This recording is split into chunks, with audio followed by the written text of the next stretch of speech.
Hello दोस्तों, जय हिंद जय भारत। कैसे हैं आप लोग। आज हम पढ़ने वाले हैं भारत की जनगणना और बिल्कुल आसान ट्रिक से। आप एक बार बस ये पूरी वीडियो देख लीजिए। गारंटी है कि आप किसी भी एग्जाम में बैठेंगे, यहां से कोई भी क्वेश्चन आता है तो आप 100% अच्छे से करके आएंगे।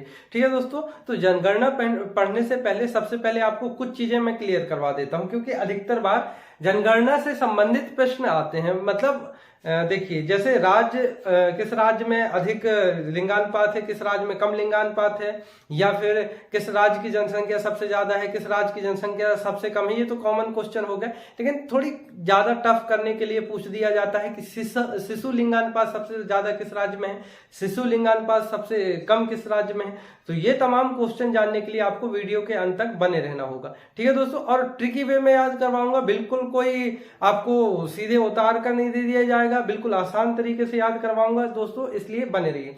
अब देखिए, अगर हम बात करें जनगणना की, तो यह अगर कभी क्वेश्चन पूछे आता है कि संविधान के किस आर्टिकल में है, किस अनुच्छेद में है, तो दोस्तों आपको क्या याद रखना है, 2, 4, 6। इसे ऐसे बिल्कुल ना पढ़ें, 246 नहीं, 100% आप भूल जाएंगे। ठीक है दोस्तों, जनगणना मतलब एक प्रकार की गणना करना, तो हम इसी प्रकार से गणना करेंगे 2, 4, 6। ठीक है दोस्तों, तो याद हो जाएगा, आप कभी नहीं भूलेंगे 2, 4, 6। इसके बाद भारत में पहली बार जनगणना कब हुई थी। क्वेश्चन आता है, भारत में पहली बार जनगणना कब और किसके शासनकाल में हुई थी। तो पहली बार जनगणना हुई है दोस्तों 1872 में। 1872 में लॉर्ड मेयो के शासनकाल में। किसके शासनकाल में? लॉर्ड मेयो के शासनकाल में। ठीक है दोस्तों, इसके बाद ये जनगणना ऐसी ही करा दी गई थी, किसी भी प्रकार का नियमितीकरण नहीं था। मतलब एक प्रकार से संख्या जानना था कि लोग आखिर हैं कितने, कितने महिलाएं कितने पुरुष। लेकिन नियमित रूप से जब जनगणना कराई गई तो ये 1881 में, 1881 में लॉर्ड रिपन के शासनकाल में कराई गई दोस्तों। किसके शासनकाल में? लॉर्ड रिपन के शासनकाल में। देखिए दोस्तों, यहाँ पे आपको कोई ट्रिक देखने को नहीं मिलेगा। इसके बाद जस्ट हम जब राज्यों की बारी आएगी, ठीक है ना, लिंगानुपात, जनसंख्या घनत्व, ये तमाम चीजें पढ़ेंगे तो ट्रिक मिलेगी आपको। तो आप बने रहिए। तो स्वतंत्र भारत के पहले जनगणना आयुक्त तो कौन थे? तो स्वतंत्र भारत के पहले जनगणना आयुक्त R.A. गोपाल स्वामी थे। कौन थे? R.A. गोपाल स्वामी। ठीक है दोस्तों, अब इसके बाद अगर पूछे वर्तमान जनसंख्या जो जनगणना आयुक्त है वो कौन है, तो शायद यहां मैंने लिखा नहीं है, आप लिख लीजिए डॉक्टर विवेक जोशी। डॉक्टर विवेक जोशी ये हमारे क्या है, भारत के जो जनगणना आयुक्त होते हैं वो हैं और वर्तमान है। अभी देखिए, कुल जनसंख्या 2011 जनगणना के अनुसार कितनी है, तो 1,21,08,54,977। ठीक है, अब क्या पूछा जाता है इसमें, आपको पुरुषों की जो संख्या है वो नहीं पूछेगा एग्जाम में। एग्जाम में क्या पूछेगा, इसका परसेंटेज क्या है। ठीक है दोस्तों, इसका परसेंटेज पूछ लिया जाता है। आप अधिकतर एग्जाम में देखेंगे, जैसे अभी पूछा गया था साक्षरता दर का परसेंटेज क्या है। ठीक है दोस्तों, महिलाओं का पूछा गया था। ठीक है ना, तो यहां पे आप देखिए 51.47% पुरुषों का है और महिलाओं का 48.53%। ठीक है दोस्तों, अब ये मोस्ट इंपोर्टेंट क्वेश्चन हो जाता है लिंगानुपात। लिंगानुपात का मतलब होता है प्रति 1000 पुरुषों में कितनी महिलाएं हैं। तो भारत की बात करें तो भारत में प्रति 1000 पुरुषों में 943 महिलाएं हैं। ठीक है दोस्तों, और शिशु लिंगानुपात की बात करें, ठीक है ना, शिशुओं की बात करें, शिशु तो 918 प्रति 1000 शिशु में। ठीक है दोस्तों, अब जनसंख्या घनत्व, तो जनसंख्या घनत्व प्राय आने वाला क्वेश्चन है, हमेशा आता ही आता है। आपको ध्यान रखना कि 325 है। अब 325 पहले घनत्व समझिए, डेंसिटी कहते हैं इंग्लिश में। मतलब कोई 1 किलोमीटर का दायरा है, तो प्रति 1 किलोमीटर में, मान लीजिए यहाँ ये हमने 4 टुकड़े कर दिए और ये 1 किलोमीटर 1 किलोमीटर 1 किलोमीटर 1 किलोमीटर, मतलब ये 4 किलोमीटर का क्या है, आपका दायरा हो गया। तो इस 1 किलोमीटर में कितने व्यक्ति हैं? 325 व्यक्ति। ऐसे ही संपूर्ण भारत में, ठीक है ना, आपके लिए क्वेश्चन है कि भारत का क्षेत्रफल कितना है, कमेंट बॉक्स में जरूर बताएं। तो प्रति 1 किलोमीटर में कितने लोग निवास करते हैं? 325 लोग निवास करते हैं। अब साक्षरता दर की बात आती है, लिटरेसी रेट। अभी भारत की लिटरेसी रेट बढ़कर कितनी हो गई है, पहले 64 थी, अब बढ़कर कितनी हो गई, 73%। ठीक है दोस्तों, तो ये हो गई कॉमन जानकारी। हाँ, एक चीज और है दोस्तों, देखिए भारत की जनसंख्या विश्व की जनसंख्या के कितने प्रतिशत है? एक क्वेश्चन पूछा गया था, जहां तक मैं ध्यान कर पा रहा हूं, ये व्यापम का ही क्वेश्चन है, ठीक है दोस्तों। तो पूछा जाता है कि जो विश्व की जनसंख्या है उसका भारत की जनसंख्या कितना प्रतिशत है, तो ये आपको 17.5% मिलेगा, ठीक है दोस्तों। मतलब संपूर्ण विश्व में जितनी जनसंख्या है उतने में 17.5% योगदान सिर्फ और सिर्फ भारत का है, ठीक है दोस्तों। अब बात आती है ट्रिक की, तो आइए ट्रिक देखते हैं।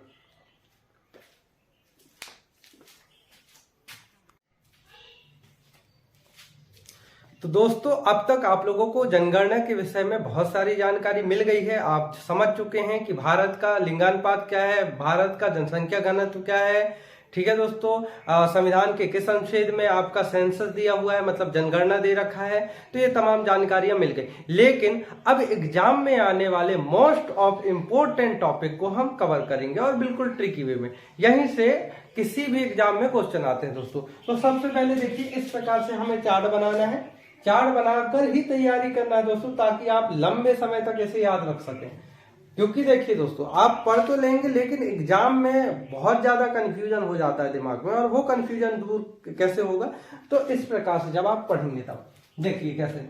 सबसे पहले हमने लिखा है फर्स्ट पॉइंट जनसंख्या, ठीक है दोस्तों। तो जनसंख्या में क्या किया है, एक तरफ हमने लिख दिया मैक्सिमम, दूसरी तरफ हमने क्या लिख दिया, मिनिमम। मैक्सिमम और मिनिमम, ऐसे ही जनसंख्या घनत्व दे रखा है, तो ये जनसंख्या घनत्व एक तरफ हमने लिख दिया मैक्सिमम मतलब अधिकतम, और मिनिमम मतलब न्यूनतम, ठीक है दोस्तों। हम दोनों को एक साथ कवर करेंगे। और इसका ट्रिक देखिए, उमा की बीपी तब बढ़ गई जब उसकी जो सिम है अरुण मजाक में ले गया। उमा की बीपी तब गुम गई जब क्या उसकी जो सिम है उसको अरुण मजाक में ले गया। दोस्तों ध्यान रखें, बिल्कुल ऐसे 2-3 बार बोलें और हमेशा हमेशा के लिए आपके दिमाग में ये चीजें सेव हो जाएंगी।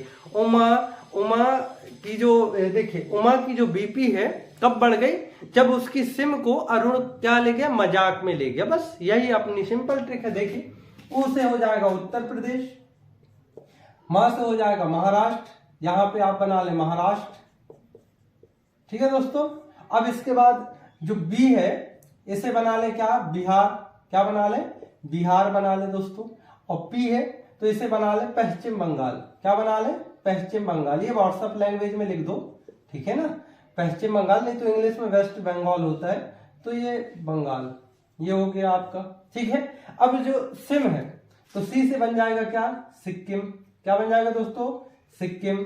सिक्किम के साथ जो माँ दिया हुआ है इससे बन जाएगा आपका क्या, जो मिनिमम दिया हुआ है क्या बन जाएगा, इसको आपको बनाना है मिजोरम, क्या बनाना है दोस्तों, मिजोरम। और अरुण से अरुणाचल प्रदेश, क्या बन जाएगा दोस्तों, अरुणाचल प्रदेश बन जाएगा ये। और मजाक तो फिर ये क्या बन जाएगा, एक बार फिर से मिजोरम। इस प्रकार से इसे बना ले मिजोरम, ठीक है दोस्तों। याद हो गया होगा, याद हो गया होगा अब तक। देखिए, उमा उत्तर प्रदेश महाराष्ट्र, उमा की बीपी हाई हो गई, बीपी हाई हो गई। कब हाई हो गई दोस्तों, जब उसकी सिम को अरुण मजाक में ले गया, क्लियर। और ये इस तरफ के जो भी होंगे वो अधिकतम होंगे और ये न्यूनतम। मतलब जैसे देखिए, आपसे पूछा जाए कि सबसे ज्यादा जनसंख्या घनत्व किस राज्य का है, तो आप बताएंगे किसका है, बिहार का। सबसे कम किसका है, तो अरुणाचल प्रदेश का है। अब बिहार के बाद सबसे कम अगर दूसरा कभी पूछ लिया जाए, वैसे दोस्तों मैंने एक एक राज्य ही मेंशन किया है, क्यों, क्योंकि आप किसी भी एग्जाम में उठाकर देख लीजिए आपको पहला ही राज्य पूछता है, ठीक है। लेकिन मैंने यहाँ पे अटैच कर दिया है, ठीक है। तो बिहार, और दूसरा पूछा जाए कि सबसे ज्यादा जनसंख्या घनत्व वाला दूसरा राज्य कौन सा है, तो क्या हो जाएगा, पश्चिम बंगाल हो जाएगा। इसी प्रकार अगर पूछा जाए कि सबसे कम जनसंख्या वाला राज्य कौन सा है, तो सिक्किम हो जाएगा। और दूसरा सबसे कम जनसंख्या वाला राज्य कौन हो जाएगा, मिजोरम हो जाएगा। बिल्कुल आसान तरीका है, ठीक है ना। अब देखिए लिंगानुपात, अच्छा इसको सीक्वेंस से कैसे याद रखना है वो भी मैं बता दूंगा। एक वर्ड बस याद रखना है आपको, वो वर्ड है जगलिंसा, लिख लीजिए जगलिंसा। इससे क्या होगा, देखिए जगलिंसा, हम सबसे पहले जनसंख्या, ये घा होगा सॉरी, जनसंख्या करेंगे, जनसंख्या के बाद जनसंख्या घनत्व करेंगे, फिर लिंगानुपात करेंगे और साक्षरता। और सबसे ज्यादा क्वेश्चन सिर्फ और सिर्फ यहीं से आते हैं। इसके बाद ST SC के क्वेश्चन बनते हैं, तो वो मैंने अलग लिख दिया, ठीक है दोस्तों। अब देखिए लिंगानुपात। लिंगानुपात में आपको फिर से क्या बनाना है, दो टेबल बनाना है, एक तरफ मैक्सिमम एक तरफ मिनिमम। अब इसमें एक चीज और अटैच कर देंगे, क्योंकि क्वेश्चन इस प्रकार से आते हैं, शिशु लिंगानुपात, तो शिशु का थोड़ा नीचे कर दें, नीचे लिख दें, क्योंकि पूछ लिया जाता है कि सबसे ज्यादा शिशु लिंगानुपात किस राज्य का है और सबसे कम शिशु लिंगानुपात किस राज्य का है। तो देखिए बिल्कुल सिंपल तरीके से याद करेंगे। इसका जो ट्रिक है, हम सबसे पहले लिख दिया होगा आपने मैक्सिमम मिनिमम, यहाँ पे लिख लीजिए केरल, यहाँ पे अरुणाचल प्रदेश, यहाँ हरियाणा, यहाँ हरियाणा, ठीक है ना। तो मिनिमम की कोई दिक्कत ही नहीं है, आपको हरी बस याद रखना है, हरियाणा ध्यान रखना है और यहाँ केरल और अरुणाचल प्रदेश, ठीक है दोस्तों। तो एक क्वेश्चन अभी एसएससी में पूछा गया था कि सबसे ज्यादा शिशु लिंगानुपात किस राज्य का है, तो उसका आंसर क्या होगा, अरुणाचल प्रदेश। अब इसे याद कैसे करना है, कल अरुण हरि से मिलने जाएगा। बिल्कुल सिंपल ट्रिक है दोस्तों, देखिए कल अरुण क्या करेगा, हरि से मिलने जाएगा, कल अरुण हरि से मिलने जाएगा, हरि से हरियाणा बन जाएगा, बस ये आपका लिंगानुपात खत्म। देखिए बिल्कुल आपको ये पूरा करने में 5 मिनट लगेगा और लुसेंट आप निकाल के मिला लीजिएगा, बिल्कुल आपको आसानी से याद रहेगा, हमेशा हमेशा के लिए याद रहेगा। अब आ जाइए 10 की वृद्धि, ठीक है ना। 10 की वृद्धि ये जगलिंशा से अलग है, 10 की वृद्धि इसमें मत जोड़िएगा। 10 की वृद्धि, 10 की वृद्धि का मतलब क्या होता है, पहले ये समझ लीजिए। 10 की वृद्धि का मतलब होता है दोस्तों कि 10 सालों में कौन सा राज्य सबसे ज्यादा वृद्धि किया है, ठीक है ना, किसमें, जनसंख्या में, ठीक है ना। या फिर 10 सालों में जो उनकी वृद्धि दर रही है सबसे कम किस राज्य की रही है। तो देखिए इसके लिए बिल्कुल सिंपल ट्रिक बना के रखा। फिर से आपको क्या करना है, एक तरफ मैक्सिमम एक तरफ मिनिमम लिखना है, ठीक है ना। अब मैक्सिमम में क्या होगा, देखिए 10 का मतलब क्या होता है, 10 मतलब इंग्लिश में क्या बोलेंगे, 10, क्या बोलते हैं, 10, और 10 से क्या बन जाएगा, मैन, 10 मैन, एक राइमिंग है, 10 मैन। तो देखिए अब मे से क्या हो जाएगा, मेघालय, मे से क्या बन जाएगा, मेघालय, और ना जो है आपका, जो ना है उससे बन जाएगा आपका नागालैंड, बस सिंपल। और ये क्वेश्चन अभी अगर आपने पीएससी दिया होगा, यदि आपने पीएससी दिया होगा तो प्री में आपको ये क्वेश्चन पूछा गया है कि ऐसा कौन सा राज्य है जिसकी 10 की वृद्धि दर न्यूनतम रही है, और उसका आंसर क्या था, नागालैंड। बिल्कुल इतना सिंपल सा आपको आंसर देना था। अब देखिए साक्षरता दर, जिसे हम लिटरेसी रेट कहते हैं, अब इसे कैसे करेंगे, तो साक्षरता दर फिर से आपको दो टेबल बनाना है, एक बनाना है मैक्सिमम का, एक बनाना है किसका, मिनिमम का। सबसे पहले आपको क्या लिखना है, राज्य लिखना है, इसके बाद पुरुष लिखना है, इसके बाद महिला लिखना है। अब साक्षर लोग क्या होते हैं, बिल्कुल सिंपल ट्रिक है इसका। साक्षर लोग क्या होते हैं, काबिल होते हैं, क्या होते हैं, काबिल होते हैं, उनमें काबिलियत होती है। तो बिल्कुल सिंपल यही ट्रिक है हमारा। देखिए इसमें दो वर्ड आ रहे हैं, पहला वर्ड क्या है, का, और दूसरा वर्ड क्या है, बी। तो का से बन जाएगा केरल, केरल, केरल, और ये बी से हो जाएगा बिहार, बिहार। आपको मिनिमम में बिहार ही मेंशन करना है और मैक्सिमम में केरल।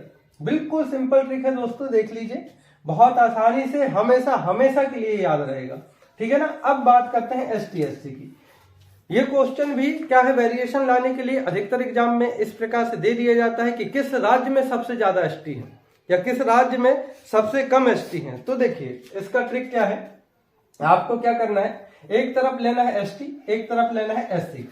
अब मैक्सिमम मिनिमम इस तरफ आप रखेंगे, सबसे पहले मैक्सिमम, इसके नीचे मिनिमम, ठीक है ना।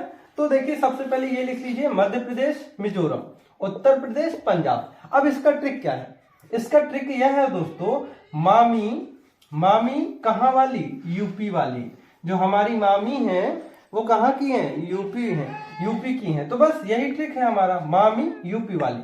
तो माँ से क्या हो जाएगा, मध्य प्रदेश, मी क्या वर्ड आ रहा है दोस्तों, मी, तो मी से हो जाएगा मिजोरम, और यूपी वाली तो यू से यूपी बन जाएगा, और जो पी आ रहा है आपका, पी से क्या बन जाएगा, पंजाब बन जाएगा। बस दोस्तों इतना सिंपल है आपको याद करना, बस आपको एक बार और ये वीडियो देखनी है बस, इसके बाद हमेशा हमेशा के लिए आपके दिमाग में सेव हो जाएगा, ठीक है दोस्तों। तो यदि ऐसी ही और ट्रिकी वीडियो आपको चाहिए, किसी भी टॉपिक में चाहिए, अरे वालो यार दिमाग